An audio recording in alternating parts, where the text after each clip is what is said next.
बीते कुछ दिनों से देश में यूसीसी यानी यूनिफॉर्म सिविल कोड को लेकर जमकर चर्चा हो रही, पर क्या आपको पता है भारत में अभी सिर्फ गोवा एक ऐसा राज्य है जहां पर यूसीसी को लागू किया गया है। दरअसल गोवा में पुर्तगाल सरकार के समय से ही यूसीसी लागू कर दिया गया था।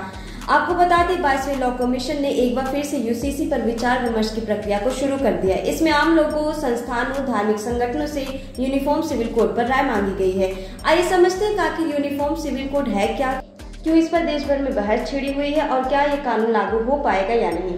बात अगर यूनिफॉर्म सिविल कोड की करें तो आमतौर पर किसी भी देश में दो तरह के कानून बहुत इंपॉर्टेंट होते हैं। पहला क्रिमिनल कानून और दूसरा सिविल कानून।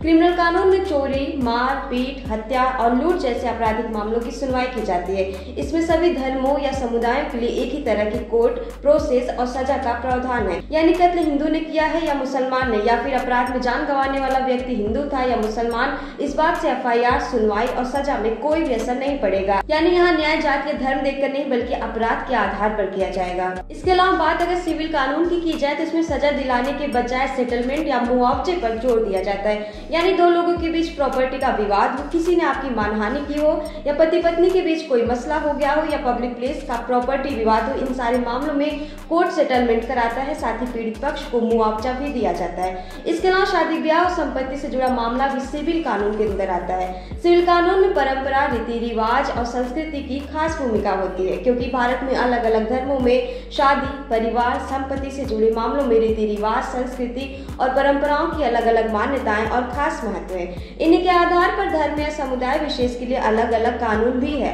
और यही वजह है कि इस तरह के कानून को पर्सनल लॉ भी कहा जाता है। इस बात को यदि उदाहरण के साथ समझा जाए तो मुस्लिमों में शादी और संपत्ति का बंटवारा मुस्लिम पर्सनल लॉ के जरिए होता है, जबकि हिंदुओं में शादी हिंदू मैरिज एक्ट के जरिए की जाती है। इस तरह ईसाई और सिखों के लिए भी अलग पर्सनल लॉ है। पर्सनल लॉ के तहत मुस्लिम पुरुष 4 शादियां कर सकते हैं, लेकिन हिंदू मैरिज एक्ट के तहत पहली पत्नी के रहते हुए दूसरी शादी करना अपराध है। साफ शब्दों में कहा जाए तो यूसीसी के तहत सभी नागरिकों के लिए विवाह, विवाह की उम्र, तलाक, पोषण भत्ता, उत्तराधिकारी, बच्चे की कस्टडी, पारिवारिक संपत्ति का बंटवारा, वसीयत आदि पर देश में एक समान कानून हो, भले ही कोई किसी भी धर्म या संप्रदाय से ताल्लुक रखता है। अब जरा बात करते हैं कुछ मुस्लिम इसके खिलाफ क्यों है। मान लीजिए किसी मुस्लिम व्यक्ति को सिर्फ बेटियां हैं, तो बेटी की चाहत में वह दूसरी शादी कर लेता है और इसके पीछे की असली वजह संपत्ति और गोद लेने का अधिकार। मौजूदा वक्त में अगर कोई मुस्लिम दंपति बच्चा गोद लेता है तो मुस्लिम लॉ के तहत वह पूरी संपत्ति उसके नाम नहीं कर सकता।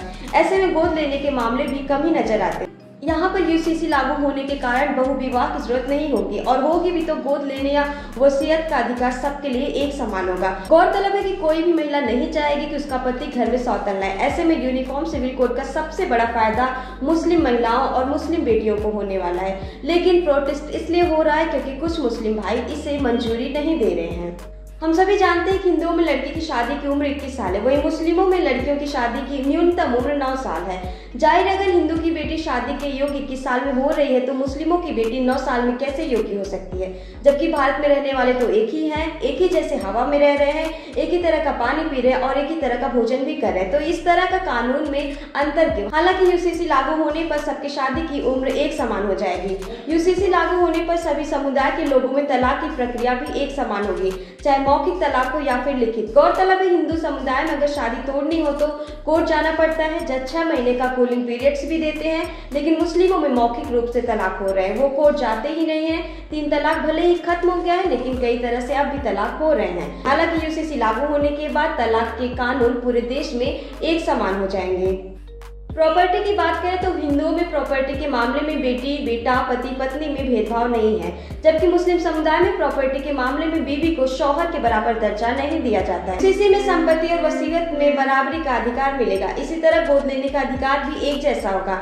अभी मुसलमानों में गोद लेने पर बच्चे को पूरी संपत्ति देने का प्रावधान नहीं है। ऐसे में प्रॉपर्टी के लिए कई शादियां की जाती हैं। देखा जाए तो समान नागरिक संहिता का फायदा हिंदुओं को नहीं बल्कि मुस्लिम बेटियों और बहनों को ज्यादा मिलने वाला है, क्योंकि उन्हें अभी बराबरी का हक कहीं न कहीं कम मिलता है। इसके बाद पारसी और ईसाई समुदाय को इसका ज्यादा लाभ उठाने को मिलेगा। अब आप सोच रहे होंगे कि जब इतने फायदे हैं तो इसका विरोध क्यों हो रहा है। दरअसल लोगों को समान नागरिक संहिता के बारे में सही जानकारी नहीं है या फिर उन्हें गलत जानकारी देकर भरमाया जा रहा है। लोगों को लग रहा है कि समान नागरिक संहिता से शादी नहीं होगी, पूजा या नमाज बंद हो जाएंगी, पाबंदियां लग जाएंगी, जबकि ऐसा कुछ भी नहीं होगा। इस कानून का धर्म से कोई लेन देन नहीं है। इस कानून का मुख्य उद्देश्य देश के हर एक नागरिक को बराबरी का दर्जा देना है। आपको बता दें, संविधान दो शब्दों से मिलकर बना है, जिसमें एक सम है यानी कि बराबरी और दूसरा विधान यानी ऐसा विधान जो सब पर समान रूप से लागू हो उसे संविधान कहते हैं। कुछ ऐसा ही समान नागरिक संहिता में देखने को मिलेगा। देश तो एक होगा, इसके साथ साथ कानून भी एक ही होगा।